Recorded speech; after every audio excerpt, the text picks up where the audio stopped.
Jadi kalau kita beli handphone baru di pabrik ya, di toko, itu biasanya masih kosong ataukah sudah ada settingan awalnya, settingan pabrik awal ya?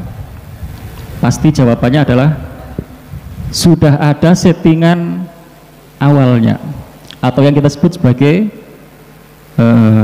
default factory system. Jadi settingan awal dari pabriknya ya. Jadi tidak kosongan ya. Tidak kosongan, tapi sudah ada settingan awalnya, default factory system. Jadi settingan default atau bawaan dari pabriknya. Yang biasanya settingan pabrik itu adalah settingan dasar yang itu memang diperlukan oleh pengguna. Jadi kalau pengguna itu tidak merubah settingannya, itu nggak masalah, handphone masih berfungsi ya. Jadi sudah ada settingan dasarnya, artinya tidak kosong begitu ya. Nah, sama pertanyaannya, kalau ada bayi dilahirkan itu masih kosong ataukah sudah ada settingan dasarnya? Pertanyaannya itu begitu. Jadi kalau ada bayi baru lahir itu kosong ya, ataukah sudah ada settingan bawaan dari sononya? Dari sononya itu dari Allah ya, dari Allah. Maka jawabannya adalah sama. Itu sudah ada settingan awalnya ya. Settingan awalnya. Kullu mauludin yuladu alal fitrah. Setiap kelahiran bayi ya, setiap bayi itu dilahirkan dalam keadaan fitrah. Jadi fitrah itu bukan kosong, bukan kosong, tapi itu adalah settingan awal. Jadi default faktorinya ya. Jadi settingan bawaan dari Allah ya, tidak kosong, tapi sudah ada yang terinstal, yang sudah disetting dari Allah, dan itu settingan dasar ya, settingan dasar. Apa settingan dasarnya? Yaitu yang tadi saya bacakan dalam surat Al-A'raf ayat 172. Alastu birabbikum, bukankah aku ini Tuhanmu? Jadi ini belum lahir bayinya ya, bayi belum lahir, tapi ruhnya ya, jiwanya itu sudah dialog dengan Allah. Alastu birabbikum, bukankah aku ini Tuhanmu? Kemudian jiwa itu menjawab, qalu bala syahidna, benar, dan kami menyaksikannya. Dan itu adalah settingan awal ya. Jadi kalau handphone itu settingan dari pabriknya itu ya. Jadi ternyata setiap manusia itu settingan awalnya ya adalah sudah disetting, dia memiliki keimanan, tauhid ya, dan mengakui bahwa Allah itu adalah Robnya. Nah ya, jadi kita tidak memaknai bahwa setiap bayi dilahirkan dalam keadaan kosong. Fitrah itu bukan kosong, tapi fitrah itu adalah settingan dasar, settingan pada mulanya. Begitu bayi itu lahir, biasanya lalu kita sebagai orang tua ya, sebagai seorang ayah, lalu memperdengarkan adzan, lalu kita memberinya nama, dan kita pasti memilih nama yang terbaik ya, nama-nama yang menggambarkan anak yang baik, anak yang soleh. Dan itu adalah tujuannya menguatkan settingan tadi itu Pak. Jadi supaya settingan awal tadi itu semakin kuat begitu ya. Setelah diperdengarkan adzan itu menguatkan settingan dasar tadi itu, diberi nama yang baik itu menguatkan kembali settingan yang awal tadi itu. Lalu kita didik itu menguatkan settingan dasar tadi itu. Nah makanya sore hari ini saya ingin mengajak Bapak Ibu semuanya untuk merenungkan hal itu. Bagaimana bahwa kita itu memiliki tugas yang amat sangat besar mulianya sebagai orang tua, sebagai ayah dan atau sebagai ibu ya. Nah baik, berarti pembicaraan ini adalah pembicaraan tentang pendidikan sesungguhnya Bapak Ibu ya. Jadi setelah faktor bawaan, berikutnya adalah faktor lingkungan. Jadi faktor bawaan itu yang dibawa oleh bayi itu yang kita tadi sebut fitrah begitu ya, itu faktor bawaan. Setelah bayi lahir, maka berikutnya mereka atau dia dipengaruhi oleh faktor lingkungan. Jadi lingkungan yang paling dekat itu ya ayah, ibu, anggota keluarganya, setelah itu lingkungan di sekitarnya, dan seterusnya. Ya. Nah, kalau bicara faktor lingkungan, itu pasti artinya adalah bicara pendidikan. Nah, ketika bicara pendidikan, maka kita tidak boleh menggantungkan pendidikan itu hanya sekolahan atau hanya pesantren, ya. Tetapi yang paling utama dan pertama itu adalah di keluarga kita, ya. Jadi kita sebagai seorang ayah, sebagai seorang ibu, memang harus menjadi seorang pendidik. Nah, sore hari ini saya ingin mengawalinya dengan satu pesan, ya. Jadi kita harus berhati-hati dengan teori-teori pendidikan yang tidak islami, yang biasanya itu bukan dilahirkan oleh seorang muslim, dan referensinya biasanya bukan referensi keislaman, ya, terutama adalah teori-teori pendidikan yang dari barat. Jadi nanti kita akan kupas apa contohnya teori-teori dalam pendidikan itu yang perlu kita kritisi dan kita tidak boleh begitu saja percaya, ya. Apa misalnya contohnya, ya, ada pernyataan begini Bapak Ibu, di dalam dunia pendidikan itu anak-anak itu adalah usia bermain. Mungkin kata-kata ini sudah populer lah di dunia pendidikan sekolah, ya, dan orang tua juga pasti sudah sering mendengar kata-kata itu. Anak-anak itu adalah masanya bermain. Dia belum waktunya diajari A, diajari B, diajari C, dan seterusnya. Nah, apakah kita cukup percaya begitu saja dengan kata-kata itu? Begitu, ya. Bukankah kita melihat, menyaksikan sejarahnya para ulama-ulama besar itu 2 tahun sudah bisa begini, ya, 3 tahun sudah menghatamkan ini, dan seterusnya. Bukankah itu menunjukkan bahwa pendidikannya sudah dimulai sejak awal? Begitu, ya. Dalam ajaran agama kita dimulai sejak kapan pendidikan itu? Begitu, ya. Dimulai sejak kapan pendidikan itu? Bahkan sebelum anak kita lahir, pendidikan sudah dimulai. Apa misalnya? Jadi ketika dia masih berada dalam kandungan, ya. Bahkan sebelum itu, ketika kita memilih calon istri yang terbaik, itu sebenarnya adalah kita sudah merancang pendidikan yang baik. Jadi ketika kita memilih istri yang baik, ya, bukan istri yang cantik Pak, ya. Cantik itu nomor berapa? Cantik nomor berapa Pak? Cantik nomor 2 Pak, ya. Nomor 1 apa Pak? Solihah, ya, setuju Pak. Cantik itu bonus lah, ya, bonus. Yang utama, yang pertama baik, ya, solehah. Jadi ketika kita memilih istri yang terbaik, ya, yang solihah, itu adalah sudah bicara tentang persiapan pendidikan yang terbaik. Berarti bicara pendidikan itu dimulainya bukan usia 7 tahun, tetapi bahkan prosesnya dimulai dari pranikah, memilih calon istri yang terbaik. Begitu hamil, ya, masih dalam kandungan, kita sudah ada ikhtiar-ikhtiar yang terbaik. Doa-doa kita panjatkan, Al-Quran kita bacakan, kita perdengarkan. Itu adalah juga proses pendidikan, ya. Berarti di dalam ajaran agama kita, ya, dalam ajaran Islam, pendidikan itu prosesnya sudah dimulai sejak dini, ya. Itu yang pertama. Lalu yang kedua, ada pernyataan begini Pak, dalam teori-teori pendidikan konvensional itu di sekolah. Anak-anak itu adalah dia masih menyukai atau hanya bisa menangkap sesuatu yang konkret. Anak-anak itu belum waktunya diajak untuk masuk ke dalam dunia goib, dunia imajinatif. Jadi sampai menganggap bahwa kalau kita cerita tentang sesuatu yang goib, mungkin hari kiamat, ya, mungkin tentang Allah, mungkin tentang alam kubur, mungkin tentang malaikat, ya. Kalau cerita yang seperti itu, menurutnya itu sesuatu yang goib, itu sesuatu yang abstrak. Anak-anak sulit menangkap. Pernyataan itu, Bapak Ibu, juga perlu kita kritisi, Benarkah begitu? Benarkah anak-anak itu tidak waktunya untuk diajak memperkenalkan hal-hal yang gaib, hal-hal yang abstrak, hal-hal yang imajinatif? Itu juga menurut saya salah besar.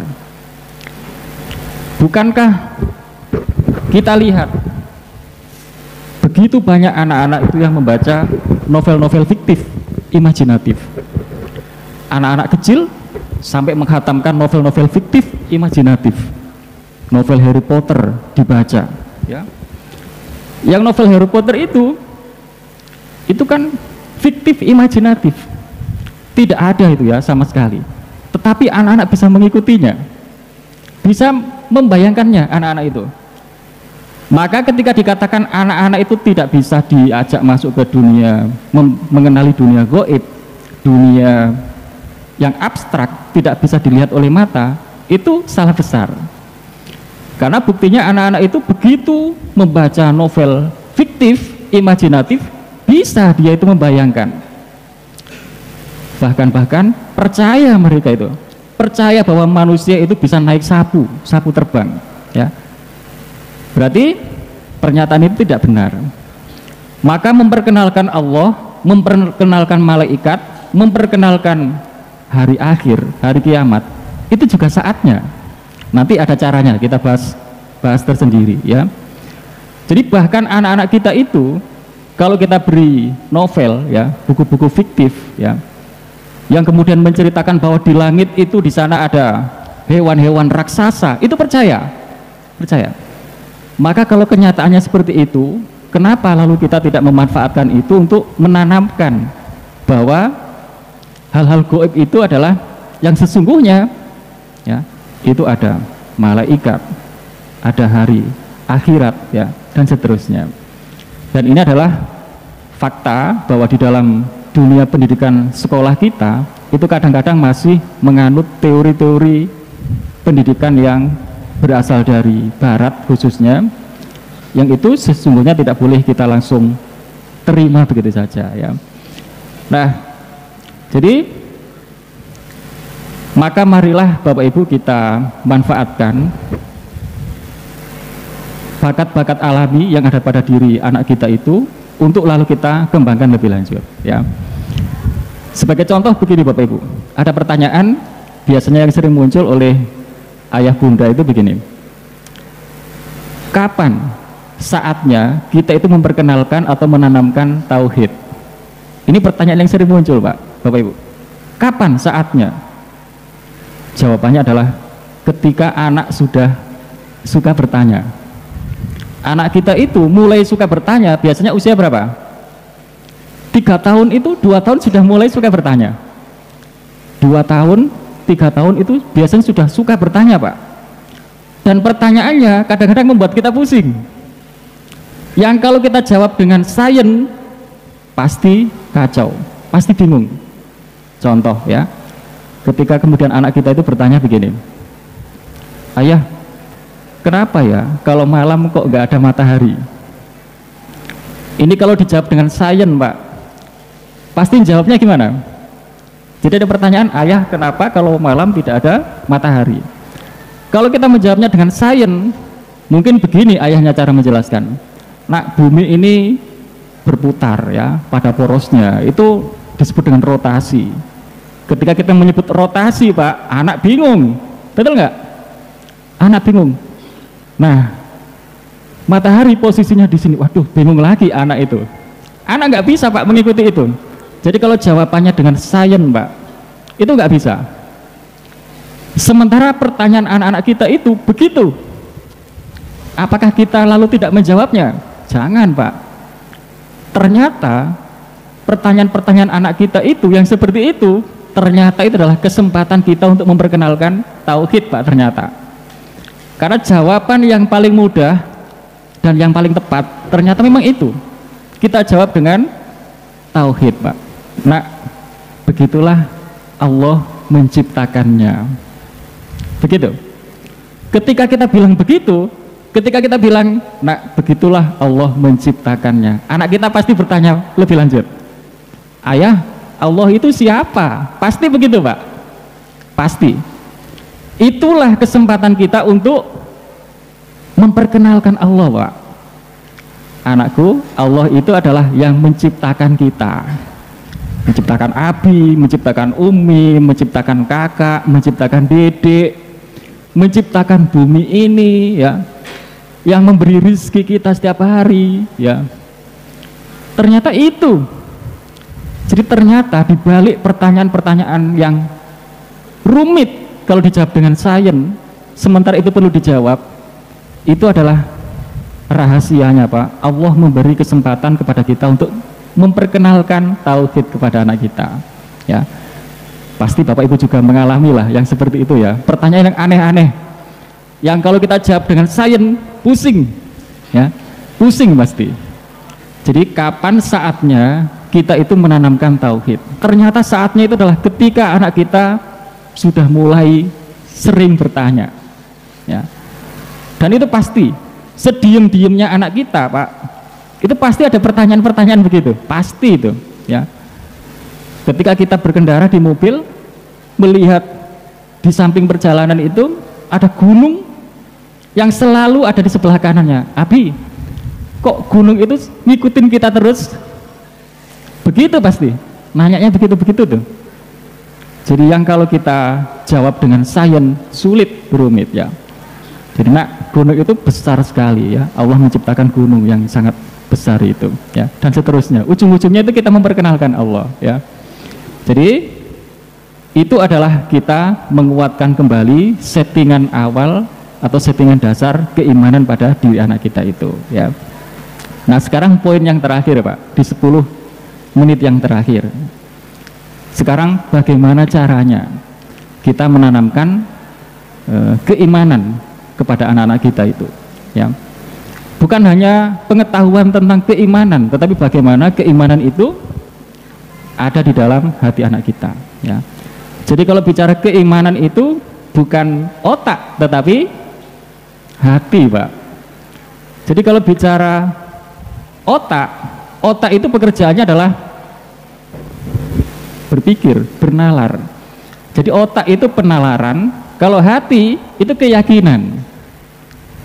Jadi agama itu diterima oleh hati, Pak. Pintu masuknya melalui pendengaran. Kalau sains itu diterima oleh otak, pintu masuknya melalui mata.